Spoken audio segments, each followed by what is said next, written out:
So the midterms were the day before yesterday, and it has a lot of people discussing what happened, as we always should, right? It's always really, really important, and I cannot stress this enough. When something like an election like this happens, you need to analyze and reflect so we can figure out what to do for next time to improve. Now, the Democrats took back the House. I think people are underscoring that. Taking back the House was massive because now we have an actual House within the legislature, so we can actually block stuff, and we have subpoena power, and I think that we'll be able to demand Trump's tax returns. So I think people are sort of underscoring the taking over of the House, but it sort of just basically stayed the way that all the predictions were. The predictions came down to the Democrats were not looking good in the Senate because it was 26 Democrat and independents who caucus with Democrats vacancies compared to just 6 Republican ones. So easy math to do there. Democrats not looking good. For the House, on the other hand, it was predicted that the Democrats would take it. And despite what lunatic H.A. Goodman was going on about for like 2 hours, they did end up taking it. But anyways, so there seems to be some in progressive fighting that's going on, which is fine. This sort of is okay because it's not necessarily fighting. It's just trying to figure out what the way forward is next, and I think that that's always a productive thing to do. Now, Farron Cousins, who is a host over at the Ring of Fire, they have a pretty good show where they cover like legit news, and they have a good show over there. And I guess he lives in Florida, so the loss of both Bill Nelson and Andrew Gillum were pretty personal to him because he was there, which is very understandable. I mean, I'm in California. I was pissed off about those losses too, but I could only imagine how much worse it must be if you're actually in Florida. Now, Andrew Gillum, if you don't know, he was really progressive in the primary. And then as the candidacy went on, he started to do things like campaign with Hillary Clinton, which is a horrible idea, by the way. I don't know where that idea came from because he's not even an active member of society right now. And then he also had campaigned with Cory Booker, which is, while I think it's a bad idea, at least it's a better one than Hillary Clinton because no one likes Hillary. But anyways, so a lot of people in the progressive left started to criticize him for that, started to critique him for that because that did not seem like a good move really on anybody's radar. It didn't seem like a good idea. And the idea was, hey, you won the primary because you were so progressive.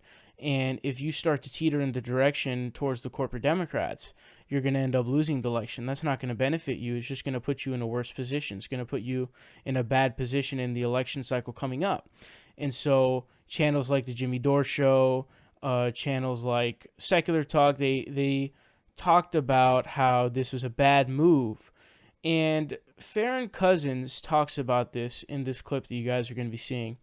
And he's really angry in this clip. I don't know if I shouldn't say angry. I want to say just very emphatic, very passionate is the word I'm looking for, passionate. And so he is going to name drop Jimmy Dore and Kyle Kulinski. And actually, before I show you guys the clip, I want to let you guys know that after he was named, Kyle Kulinski was name dropped, Farron Cousins sent out a tweet saying, "I've had a lengthy discussion with Kyle Kulinski and realized I lumped him in with a group that I should not have. He's explained his positions, as have I, and though we disagree to an extent, I do apologize for misinterpreting his intentions." And Kyle responded to that saying, "Much appreciated. I'll explain exactly what I mean tomorrow since many people have the same issues/questions." So they have seemed to reconcile their beef pretty much, and they've sort of got at least somewhat on the same page. And you can be looking out for Kyle's response that he says is coming. So I want to make that clear before I show you guys this clip. But check it out. He's going to name drop Jimmy Dore and Kyle here and speak about what he thinks. And Andrew Gillum down here in my state of Florida, along with Bill Nelson losing his Senate seat to Rick Scott. Both of those, according to all the polls leading up to the election, were not supposed to happen, and yet they did. So for those of us down here in Florida, it's hard to feel victorious about anything. We lost a Senate seat to one of the most corrupt Republicans in the country, and we now have Trump Light as our incoming governor. And here's the thing that's really pissing me off, and that comes back to the state of Florida. Andrew Gillum. Gillum campaigned with Hillary Clinton. Bernie Sanders also came down to the state to rally for him, campaign for him. Kamala Harris, Joe Biden at one point was here. Basically, all the people who you think might run for president in 2020, they all came down here to Florida to campaign for Andrew Gillum.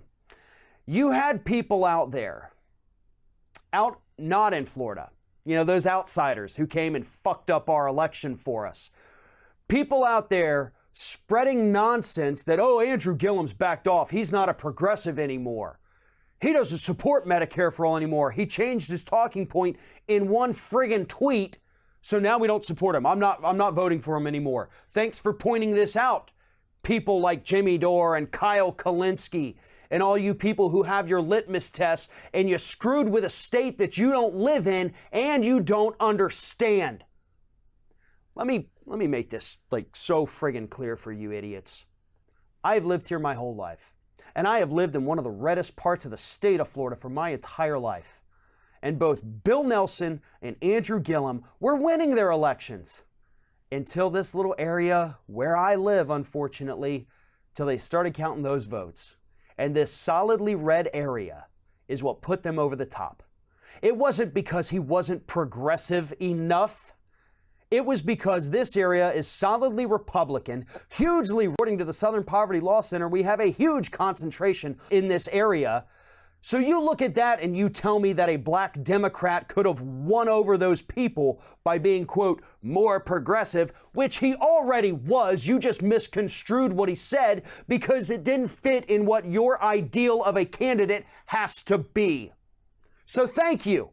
Thank you to those people who did that and left us with at least 4 years of Ron DeSantis as our governor, a guy who is Donald Trump light. I hope you enjoy that in your non-Florida state where you won't have to live with any of those consequences, but all of us will. There was a mixed bag, right, from the midterms. There were hugely progressive people who won. There were hugely centrist people who lost. There were hugely centrist people who won, and there were huge progressives who lost. There is no single litmus test that would have solved any of those problems. Sure, some people lost because they weren't progressive enough, and others lost because they weren't centrist enough. And if you've watched me over the years, you know I can't stand centrist Democrats. You know I am a full tilt progressive.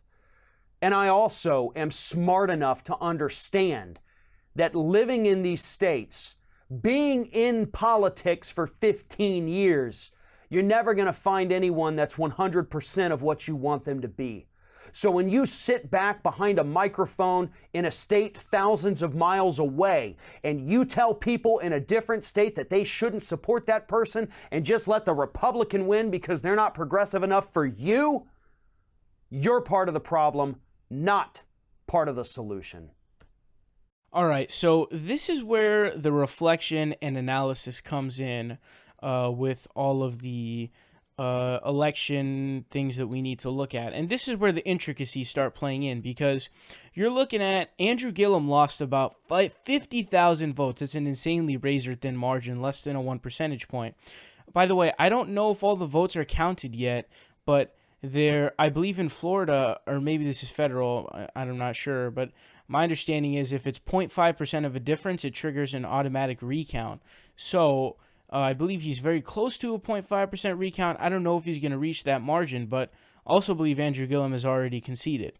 So I don't know how that's going to play out. I still think that he's not going to have one. But the point is if you ever think that your vote doesn't matter, just look at that. Look at the Beto race. Look at the Bill Nelson race. Look at the Gillum race. Those are razor-thin margins. Your vote counts. Vote, vote, vote. Always vote. Every election cycle, vote. Your vote matters. Exercising your power to vote is extremely, extremely important. So what I mean by the intricacies is, how do we know what the reason was he came short? Because I think that what Kyle would say is that he may have fared better, and he is wondering whether or not him campaigning with Hillary Clinton and Cory Booker and not mentioning Medicare for all anymore and switching more to the sort of more corporate Democrat language, which is access to healthcare is the keyword that they like to use rather than universal or Medicare for all, despite him using Medicare for all before. Now, I don't even know if he'd make the assertion that he would have won had he not done that. I definitely know he's wondering that. I'm wondering that too. On that issue, I'm an agnostic because there's no specific data to tell us whether or not that's what flipped him. And also, another thing I'm genuinely curious about is, you have to keep this in mind. The people of Florida are very dumb. Okay, it's Florida. This is the state that went Bush in. Well, technically he cheated, but still, it went for Bush in 2000, and it just went for Trump in 2016. So it's a very stupid state. Don't get me wrong. And this is the one thing is, it's a very dumb state. So would the argument hold up that the further left that he is, the better he would have done? Because in a bumfuck right-wing, it's not bumfuck, but dumbfuck right-wing state like Florida, is that going to work? That's another question I'm open to discussing, because I honestly don't know. I'm very curious to know. Hopefully we can get some sort of polling data to let us know, although I don't know if that is going to sort of help us. But another thing I want to mention too is, even if voter suppression, because Florida has a massive history of voter suppression, even if that wasn't the reason why he lost, I guarantee voter suppression 100% contributed to the margin of victory. 100%. I think that there's no way that there was zero voter suppression going on. It's just impossible with the history we know of Florida and the voter suppression going on in Georgia. It's insane, man. Voter ID laws are horrible. They're just purging people off of the voting rolls. It's disgusting, man. And these people claim to be about democracy, but let's not get into that. So, Farron Cousins is trying to say that basically all of this rhetoric about, these people who are not even in the state are basically trying to attack Gillum, saying that, he's campaigning with Hillary Clinton and with Cory Booker, and that's the reason, that's at least part of the reason why they lost, and he seemed very passionately expressing that. And I don't, see, here's the thing, he definitely should not have lumped Kyle Kulinski in there, because if you go to Kyle's videos where he covered those Andrew Gillum stories, he always made 100% like clear as day, right? Clear as day that, yeah, Andrew Gillum may be seeming to be, messing up here and sort of coddling up. In the context of this race, a Democrat is eons above a Republican, especially Andrew Gillum, because Andrew Gillum is not Dianne Feinstein. Andrew Gillum is to the left of Dianne Feinstein.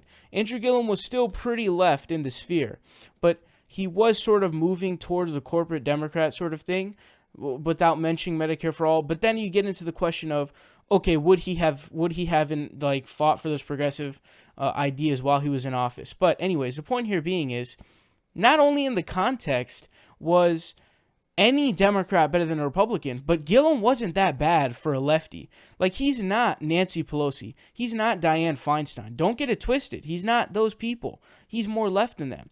So Kyle always went out of his way to make it clear as day to his viewers, because it would otherwise be irresponsible to not do so. It would be irresponsible to go off on your viewers about said person without giving the disclaimer, and it would be essentially a lie by omission. Not a lie, but, being deceptive. Deception by omission, by not mentioning that, despite all of this, in the context of this race, not only is a Democrat eons above a Republican, but Gillum isn't Dianne Feinstein. Gillum isn't, whatever shitty lefty, Nancy Pelosi. Now, Farron Cousins mentioned Jimmy Dore. That I'm fine with, because if you go and I just went and watched it again. I watched Jimmy's video where he did like the compound video where he shat on Gillum for the Hillary Clinton stuff and the Cory Booker stuff and the Medicare for all thing. which you can criticize him for, and then the AOC thing. But if you go in the comment section of that video, pretty much all the comments are, "Oh, Alexandria Ocasio-Cortez sellout. Bernie Sanders sellout. When is how much time until Alexandria Ocasio-Cortez starts just saying, we need to increase access to healthcare?" Like, these people are crazy. I mean, this is what Jimmy's doing to his viewers. And most of them are like, "Oh, fuck the Democratic Party. They're a bunch of corrupt assholes." And so when you don't make it clear as day that I support Andrew Gillum over Ron DeFuckus, you're not being responsible as a person with a platform. And so when Farron Cousins says, criticize him for that, I'm 100% on board. I honestly didn't really agree. I didn't really disagree with anything within that video that he made, except for really two things. One of them was I felt like he was underscoring the huge win that was taking over the House. Like, that was a really big thing. People are underscoring that. I mean, now we have one of the houses of the legislature, and we have subpoena power now. We can demand Trump's tax returns, etc., etc. But that was one of the things. Then the only other thing was mentioning Kyle Kulinski, because Kyle is not, he's not in that camp. Like, he's not in that group. He went out of his way to make it clear as day, because he's not an irresponsible person who uses his platform irresponsibly. He made it clear as day, I support Andrew Gillum in the context of this race. Jimmy Dore, on the other hand, did not do that. He didn't do that. He didn't mention that. He didn't say it. And that is reflected by go to his video right now. Go to the video right now as I'm speaking. The video Jimmy Dore did where he compounded against Gillum and AOC, and read the comment section. Read it. Just read it. I mean, look at all those people. I mean, I don't even know how many of those people are in Florida, obviously, but the sentiment is basically, fuck the Democratic Party. These people are sellouts. Bernie's a sellout. AOC's a sellout. Gillum's a sellout. Screw the Democratic Party. We need a third party. And it's like, oh my God, these people are insane. They've lost their minds.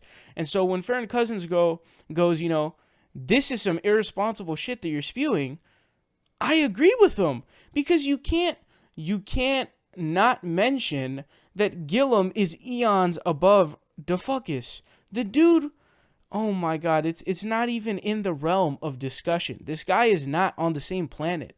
DeFuckus is on a whole different planet. It's not even close. The dude's a buffoon. He's a moron. He's an imbecile. And they just voted for him. That's pretty stupid on their part, by the way. But anyways, let me know your guys' thoughts on this down below. I am curious to see what Kyle Kulinski responds to this with.